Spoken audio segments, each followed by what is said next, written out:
Today, we become legends. Hey, my name's Inter, and welcome back to the channel, and today we're going to be ranking all of the +1 changes that they've made going into Smite 2, bringing the gods over from Smite 1. This is going to be including all of the gods up until the OB1 patch, so it will be including the gods that are coming with that, like Ula and Geb and Agni and stuff like that, and Huamulan. I think this will be interesting to do, because some +1 changes really are just kind of like nothing burgers, and then some are like really big and kind of change the god's playstyle and stuff like that. And I think overall the +1 changes have been like positive, but I think more could have been done with some characters, which is why we are going to be ranking them on a tier list. There's going to be some in the F tier that basically didn't do anything. And there's a couple of things to note in terms of how I'm going to be ranking these as well. So I will be taking into account split scaling. If the god uses split scaling really well, that will be a slight bump up. I do count that as kind of like a +1, even though it's not really a +1 to them specifically. So like Medusa, for example, she didn't really get much in terms of +1s, which is really cool with split scaling. So that will be relevant. And as always, these will be ranked on, you know, how fun they are to play, how fun they are to play against, how balanced they are, all that kind of stuff, taking everything into account. I'll be explaining the +1 changes as we go through, so don't worry if you're not like fully caught up on like what each god got in terms of changes. We've got Smite2.live open on the side, so I can demonstrate them and stuff like that. I'm not affiliated with this website, but it's like probably the most useful website at the moment for getting information on the gods and items and stuff like that in Smite 2. But yeah, without further ado, let's start off with Agni, who I think goes straight to the F tier, to be honest. I'm really not excited about Agni's changes whatsoever. They are basically QOL. That's pretty much the only thing. So Agni got his ultimate when you hit it rank 5 immediately as soon as you put a point in it, you have 3 bombs. That's basically QOL. And then his passive got a change where when you get a kill, it's permanently active for 10 seconds, which is cool, I guess. But that's really a change that could have come in some random Smite 1 patch, like not even a new season patch or anything. That's like just something that they would have done in Smite 1. It's really nothing too exciting. While I don't think Agni needed much anyway, he's already a pretty good design overall. It's just super unexciting. Agni's changes are basically a nothing burger. But you know what? After I've said that, actually, I think maybe we'll put Agni in the E tier, just because he didn't really need much. He didn't get anything, but he didn't really need much either. Whereas F tier is probably like, you know, the god did need some change, but they didn't get anything. All the changes that were made to them were really bad. Which, speaking of, I think I'll throw Anhur to the F tier. Anhur didn't really get much, didn't really need too much either, but I think honestly his ultimate is just a downgrade. I actually prefer Smite 1 Anhur's ultimate with just the consistent damage output. It feels a lot better to use. Anhur's ultimate in Smite 2 kind of feels weird. Anubis we'll talk about in a second, but like Anubis's ultimate change I think is good, but because Anhur's damage is backloaded, not front-loaded, it kind of has an issue where like you pop it, you might get a couple of hits off, and then the enemy just jumps away, or the Aegis or whatever, and the final hit, that's a good chunk of the damage you actually don't get a lot of the time. The animation for it's kind of weird as well. I just really don't like the Anhur ultimate change. And then in terms of everything else he got, like his passive got a very slight change, and his pillar can now be cancelled. The pillar being cancelled is a nice change, but overall Anhur's changes were kind of nothing, and the only big change that he got was his ultimate, and it was a negative in my opinion. So yeah, definitely goes straight down to the F tier. Anubis, I think I'll throw to the C tier. I think right in the middle of the tier list is fine for Anubis in terms of the +1 changes that he got. Obviously the main one is the ultimate, which was the reverse of Anhur's ultimate, where he gets a big initial burst of damage and then the take damages afterwards, and I think this was a better change overall. You know, front loading the damage, it makes it a lot easier for Anubis to kind of burst someone down, whereas with Anhur, when they backloaded the damage, people just get away from it by the time the final hit comes out. Anubis kind of got the reverse of that, which makes it a lot easier to take people down. His passive also got like a pretty substantial rework as well. It kind of functions in the same way, but definitely has a different way of getting to that endpoint. So in Smite 1, obviously, it provides bonus protection steal,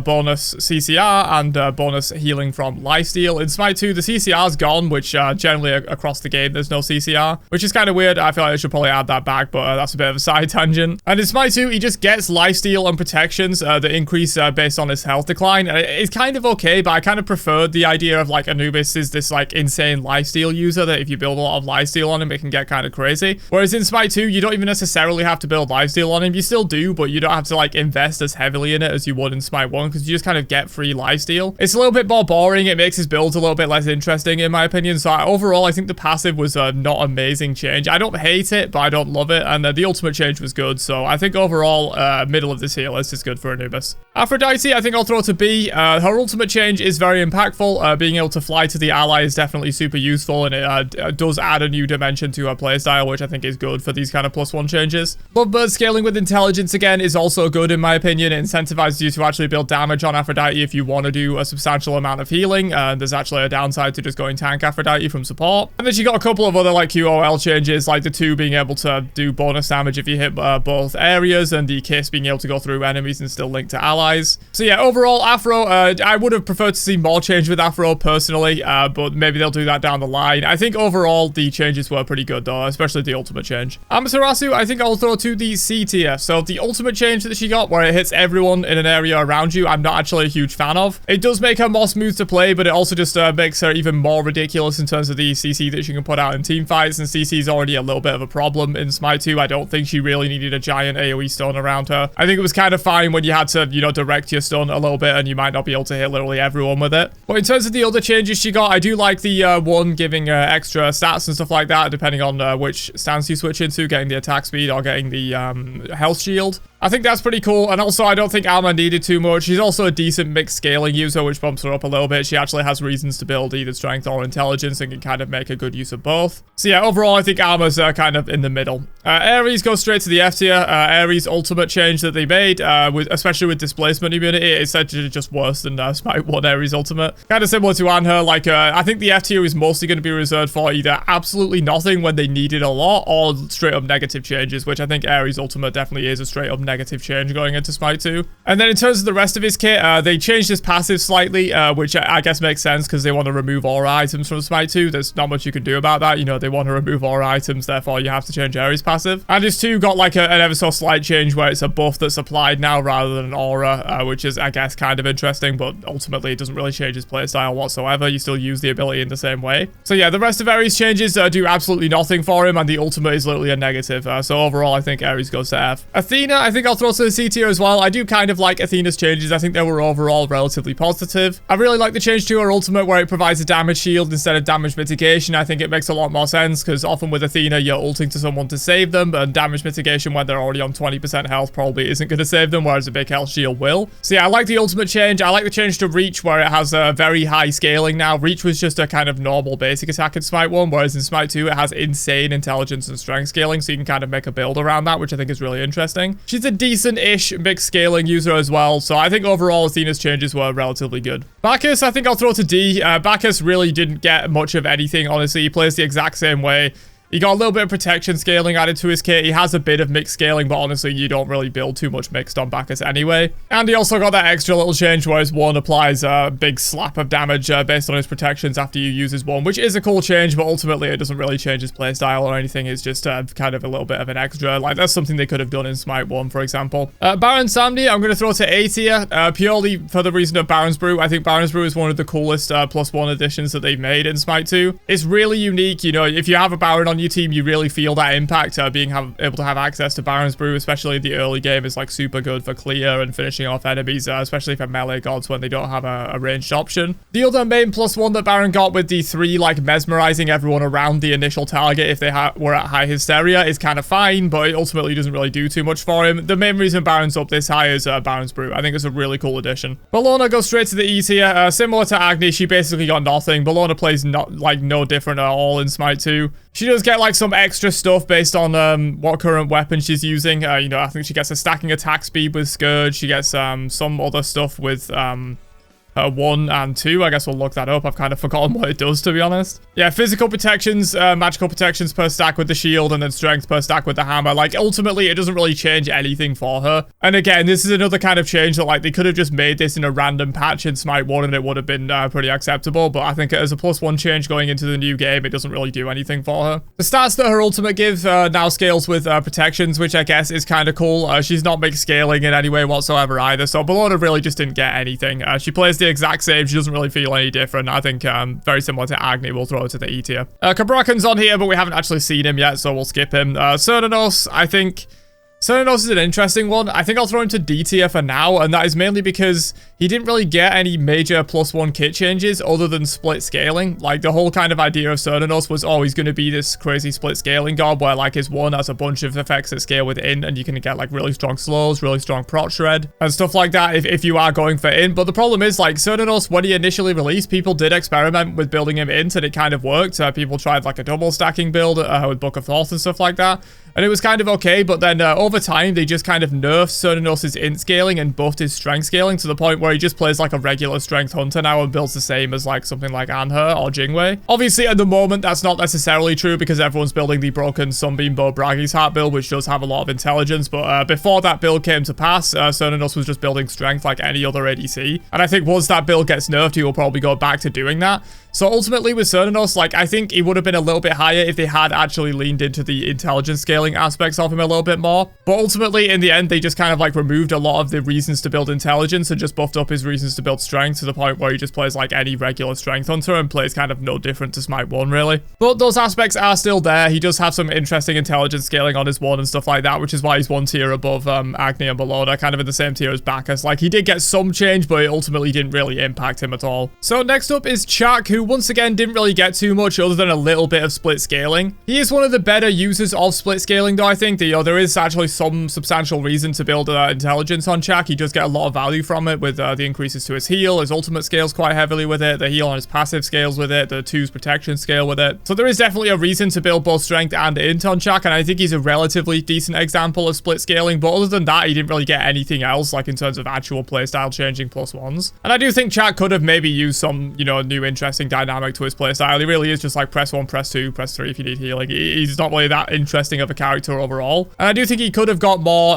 but it's not terrible. You know, I don't think his changes were negative or anything. He's not going to be down here, but ultimately all he really got was split scaling. That was pretty much the only thing. Danzaburou, I think I'll throw to probably the B tier. I think it's very interesting what he got, the whole like clone mechanic. It's a very unique thing. You can definitely tell, like, if you're playing Danza in Smite 2 compared to Smite 1, you can tell you're playing like a very different character. He also has some interesting intelligence scaling aspects, you know, being able to spawn more clones. Speaking of aspects, we're not going to be discussing that here, but his aspect is pretty cool as well. So yeah, you can definitely tell you're playing Smite 2 Danzaburou compared to Smite 1 Danzaburou, which I think is a mark of a good +1 change overall. I think it was good.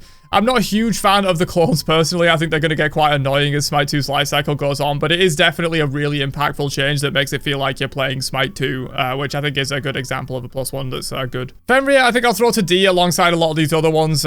Basically, all Fenrir got was like some QOL changes, and his 3 now counts as basic attacks, so it can proc stuff like kin size, it can crit, which is interesting, but this is basically a reversion to how it worked in the initial days of Smite 1, so it's overall not super interesting, and honestly, it doesn't really change Fenrir's builds. At the moment, he's not really building around the fact that this is basic attacks. I think in the early days as well, Fenrir would have gone down 1 tier because of the insta-bite on his ultimate, but that was fixed quite a while ago, and it works basically like Smite 1 now, where there is a little bit of a delay on when you can bite someone. So overall, I think Fenrir's changes were just pretty meh. He didn't really get much in terms of changes, and he doesn't use split scaling either. Geb, I think, might be our first S tier. Geb is going to be really cool. He's not quite out yet. He's going to be launching with OB1, but we've had a decent amount of time to flash test him now, and I think the changes have been really cool for him. So the main ones that he got are discounting his aspect, obviously. His passive now provides basic attack damage reduction and can no longer take more than 20% of his max health, which is like hugely impactful. You know, this makes Geb like a really hard counter to basic attackers and a really hard counter to ability users in the same vein now, which is kind of crazy. He's just like the ultimate tank, you know? He's going to be really hard to shut down. And I think that's a really cool design aspect for him. You know, he's this big rock. He's going to stand in your face. He's going to be really hard to take down. I think that's super cool. His shield also now applies the passive changes to the ally that you put it on, which is also really awesome. You know, it makes his shield super impactful. You can really tell that you're playing Smite 2 Geb, which is, speaking of, you can really tell you're playing Smite 2 Geb. His one change is also really cool. And if you haven't seen it already, if you haven't been playing PTS or watching PTS content, after 3 seconds, which is when you become CC immune during rollout, you can refire it to leap up and do a knock up instead of a knock away.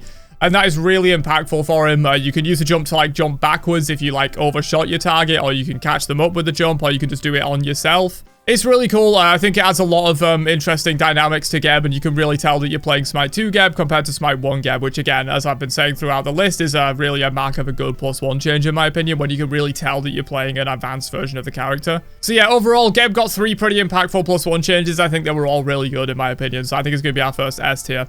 Speaking of though, I think Hades also goes to the S tier, purely because the ultimate change that you got is so much fun to play with, and it really makes his ultimate like actually impactful in late game team fights where it just kind of wasn't in Smite 1.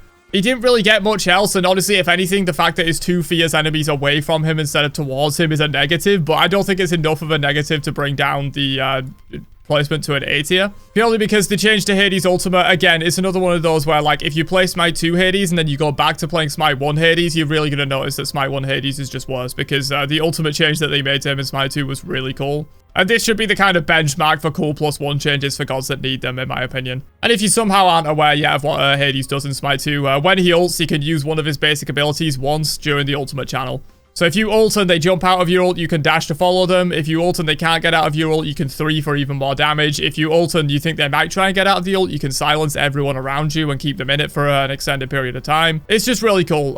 Definitely one of the best +1 changes they've made. Hercules, I think I'll throw to C tier. And yeah, basically, Hercules' main change was the passive, where you get that sort of enhanced form after using either 4 regular abilities or 2 regular abilities plus his ultimate in quick succession. And you get like a little bit of a cooldown reset. You go big, you get extra stars. It's okay, but it doesn't really change the way Hercules plays necessarily. I think it's an okay +1, but honestly, it's not anything too crazy, which is why I think it belongs in the middle of the tier list. Izanami, I think, should also go to C. I think these are also pretty mid changes. They're nothing insane, but they're also not bad either. I think they do add a little bit of an interesting dynamic to her kit. And mainly what Izanami got was like a little bit of bleed synergy. So like her 1, for example, every basic attack applies a bleed that scales with intelligence, and her ultimate also applies a bleed that scales heavily with intelligence. And I believe also the 2 being fired without breaking stealth is a Smite 2 change, though I'm not sure. I don't play much Izanami in Smite 1. That might have already been the case, but I think being able to cast the 2 while you are stealthed and not break the stealth is a +1 as well. And so yeah, Izanami really just got like some interesting int scaling, so there is like a bit of a reason to build hybrid on Izanami. You get a lot of value from like the intelligence scaling on the ultimate bleed and also the intelligence scaling on the 1 bleed. And so that's mainly what she got. It's not anything super interesting. It doesn't fully change her playstyle or anything like that, but it does give her some reason to build in. It gives her an interesting new dynamic to her kit. So I think overall it's a pretty decent change, which is why it's in the middle. Jing Wei, I think I'll throw to the B tier.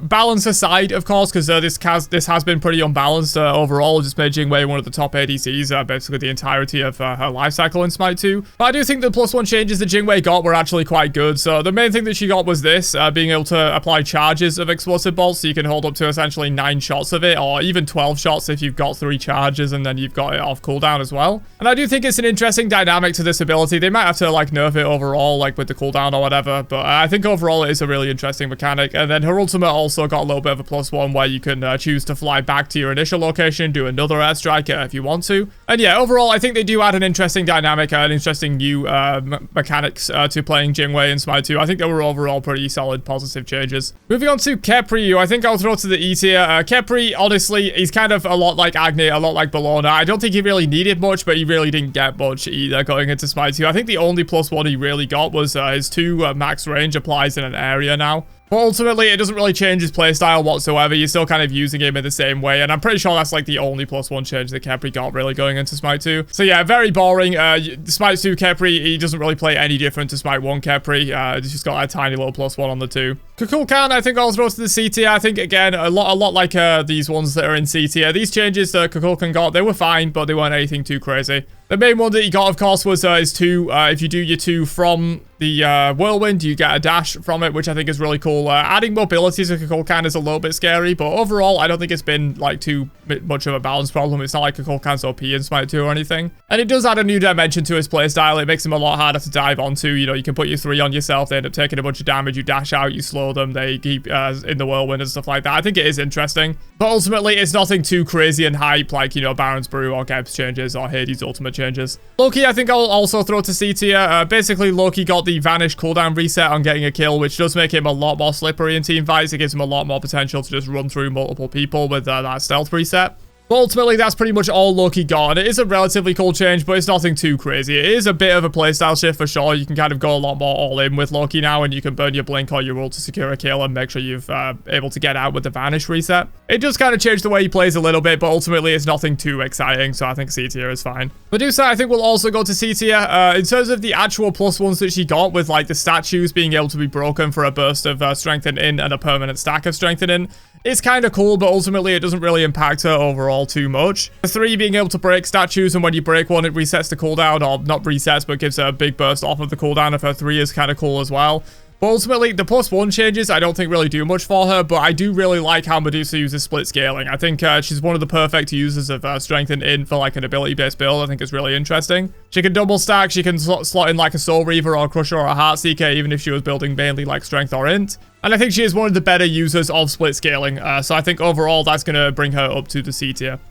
Neith is going to be C tier for the same reason. In fact, nah, I'm going to throw Neith to B tier, actually. Because in terms of the split scaling, she's the exact same as Medusa. I think she's a really great example of how split scaling could be super interesting. And it makes her builds really cool and all that kind of stuff. But she also got the change where her 2 now creates weaves instead of consuming them, instead of her 3. So she actually, like, has much more of a reason to, like, aggressively put weaves on people, but rather than having to use her movement ability for it, which is kind of weird in Smite 1. So yeah, overall, I think slightly better than Medusa for that reason. I think the change where the weaves are on her 2 instead of her 3 is a lot better. Nemesis, I think I'll throw to E tier. Nemesis really kind of got nothing. Maybe you could argue she's D because she does have some interesting intelligence scaling. That's probably better, actually, to put her in the D tier. She has some kind of interesting split scaling. Ultimately, I think still just building strength is better with Nemesis, but, you know, Polynomicon's kind of good on her. She does have some interesting int scaling, like the shield, I believe, scales pretty heavily with int. It's kind of cool, but honestly, nothing too crazy. And, like, the +1 change that she got to her ultimate, where it technically hits in an AoE, you don't even really notice that, honestly, when you're playing Nemesis in Smite 2. It doesn't change her playstyle at all. So ultimately, yeah, I think these changes, they weren't negative, but they weren't anything too crazy, honestly. I think Nemesis is mostly the same. Nuwa, I think I'll throw to the B tier. I don't like the god, but I think the changes that she got in terms of +1s are actually pretty cool for Smite 2. And yeah, basically, Nuwa got like a sort of a little bit of a return of her crystal mechanics from the original Nuwa design, which I think is really cool. So every ability basically activates a different crystal. So Mysterious Fog grants the Water Crystal, gives you movement speed. Play Soldiers grants the Earth Crystal, gives you penetration. Shining Metal grants the Metal Crystal, which gives you AoE basic attacks, which is the main one. This is like really good for like enhancing Nuwa's clear in the early game and stuff like that. And then her ultimate gives Strength of Fire, which increases Nuwa's basic attack range. So she gets a little bit of like basic attack synergy, which is kind of interesting. Ultimately, it's not really enough to make like auto attack Nuwa or ADC Nuwa viable. That's not really a thing, but I do think it's pretty cool. You know, you can definitely tell that you're playing Smite 2 Nuwa with its like AoE extended range basic attacks. It's pretty cool. And while I ultimately don't like the god, I think the changes that she got were definitely very positive going into Smite 2. Odin, I think I'll throw to E for very similar reasons to a lot of the other ones that are down here. He basically got nothing in terms of +1 changes. Yes, he has split scaling, but honestly, I don't think there's much reason to like super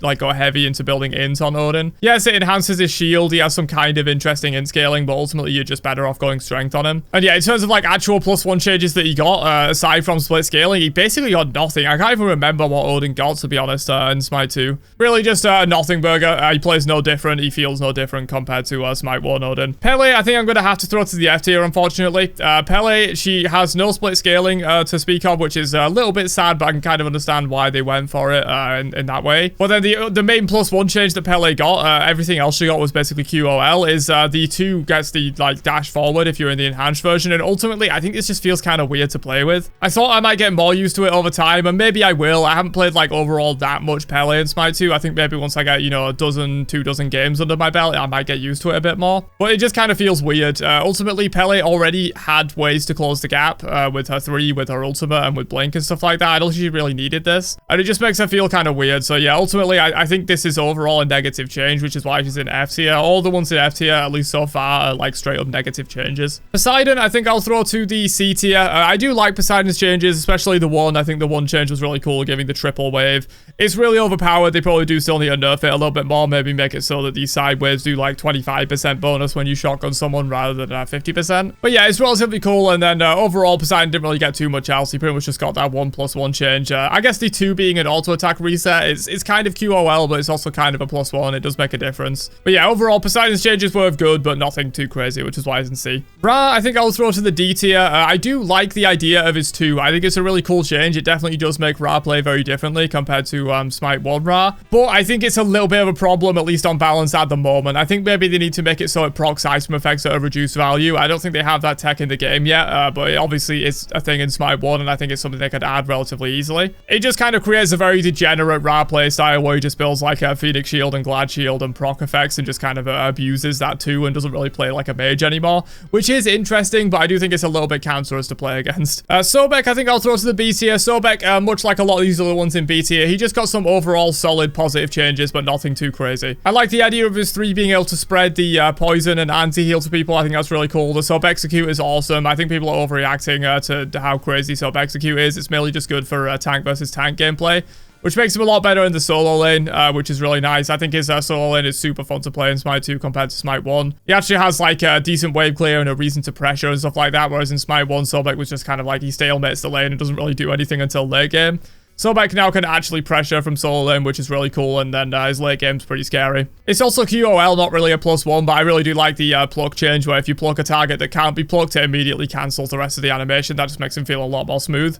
Sol, I think I will throw to C, because for similar reasons to why I have Medusa in C, I think she is a really good user of split scaling, kind of on the opposite end. You know, she was purely magical power scaling in Smite 1, whereas Medusa was purely physical power scaling. And Medusa got some interesting int scaling. Sol got some interesting strength scaling because obviously she can build around auto attacks a lot better with building strength in Smite 2. In terms of like other +1 changes, her 1 gets larger the more heat you're at, which is like nothing really. It doesn't really impact anything other than maybe giving her a tiny bit of extra wave clear or whatever. So like the actual +1 changes kind of meh, but she's kind of in the C tier for the same reason as Medusa, in that she's a really good user of split scaling in my opinion. A really good example of that. Susano, I think I'll have to throw to the E tier. Ultimately, I think before they made the change where they increased the knockup height on Susano's ultimate, he might have gone down to F, to be honest. But I think we'll throw him to E for now, because I think the ultimate is still overall a negative change. Susano's ultimate just doesn't feel the same as Smite 1 counterpart. It definitely feels worse. And then the other +1 change that he got was like his passive, where, you know, every time you auto cancel on someone, they get like a little bit of a debuff. But really, it doesn't fit with Susano's playstyle at all. Susano's really in and out. I'm going to kill someone and then get out with more mobility. And having a passive where you have to continually stack up this debuff on someone is just not his playstyle. And so ultimately, you're never playing around it. It's just kind of like gives you a little bit of an extra debuff when you're doing your combo or whatever. It really is like unimpactful as shit, and his ultimate kind of feels worse. So I do think when they increased the knockup height on it, it definitely did make it feel a little bit more impactful. So that kind of keeps him out of the F tier, I guess. But overall, Susano's changes were pretty mid. Skipping Aladdin, obviously, because he's not a Smite 1 god, he didn't even get any +1 changes. We have Cupid up next, which I think will be our next A tier placement. I'm talking about the +1s here. The remodel for Cupid was really good. I'm really happy with the remodel, but I'm not really talking about that for this placement. We're just talking about the kit changes, and I think overall Cupid's kit changes were really good. I think his 2 change was super good. It made a kind of like boring, just press it and heal your team ability into something that does have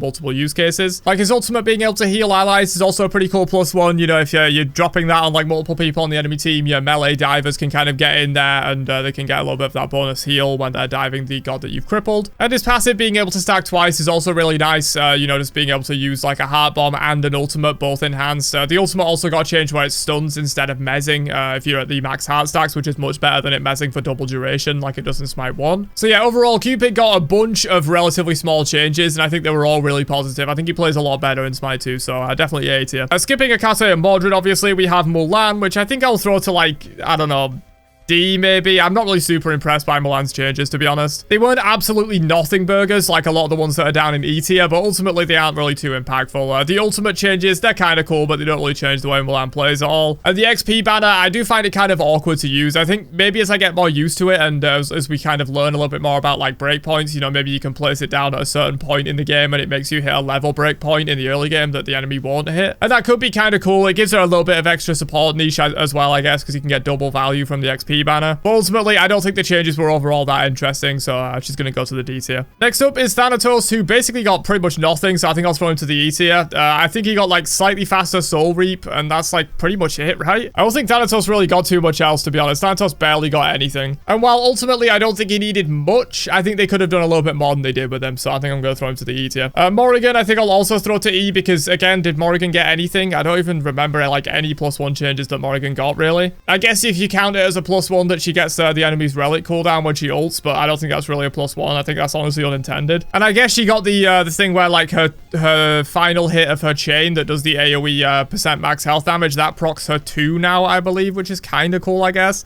But yeah, ultimately, Morrigan got basically nothing. I don't think she needed much either, really. But yeah, she got basically nothing going into Smite 2, so E tier. Thor, I think I'll throw to D.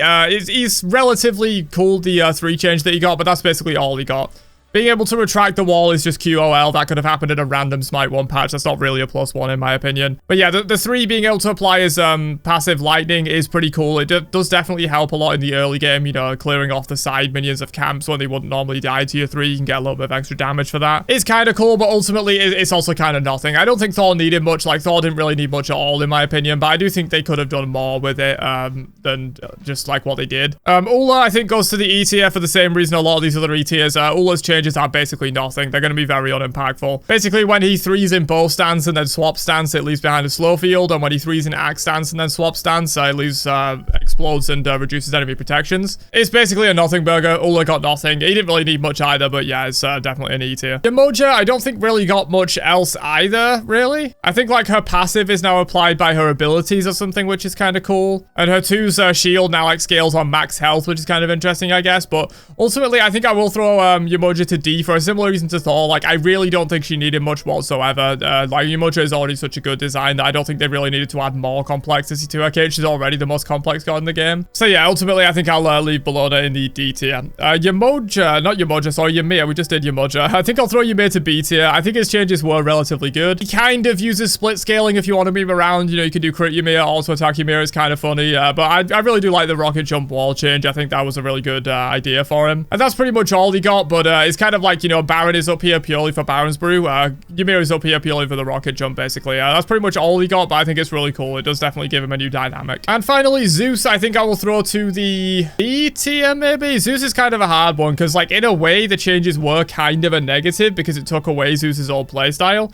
But ultimately, I think Zeus's old playstyle was kind of cancerous, and while he is a problem in Smite 2 as well for different reasons, I think Zeus's original design was also pretty problematic. And with the aspect system, they could easily just make an aspect where Zeus gets his old kit back, he gets the old shield ability back, and maybe some increased in scaling, and then they could make his regular kit have a little bit less in scaling or something. So I think aspects could ultimately fix that idea, and I do kind of like the changes that Zeus got. I think his new 2 is pretty interesting. Being able to stun off of detonate is kind of crazy. And yeah, leading him into more of like an auto attack playstyle is pretty interesting, to be fair. It's like, it is very different compared to what regular Zeus does, so I think it does deserve a little bit of a higher placement. I think D tier is pretty fair. But yeah, there you go. That is all of the +1 changes going into Smite 2 ranks up until open beta. Of course, we're not ranking the new gods, and Kabrakan's not going to be there in open beta 1. We haven't seen his changes yet, so these gods are going to be left down here. But yeah, we have Anhur, Ares, and Pele as changes that, in my opinion, were actually negative. They actually feel worse in Smite 2 than they did in Smite 1. And then we've got like sort of the gold standard up here with Geb, Hades, Baron, and Cupid.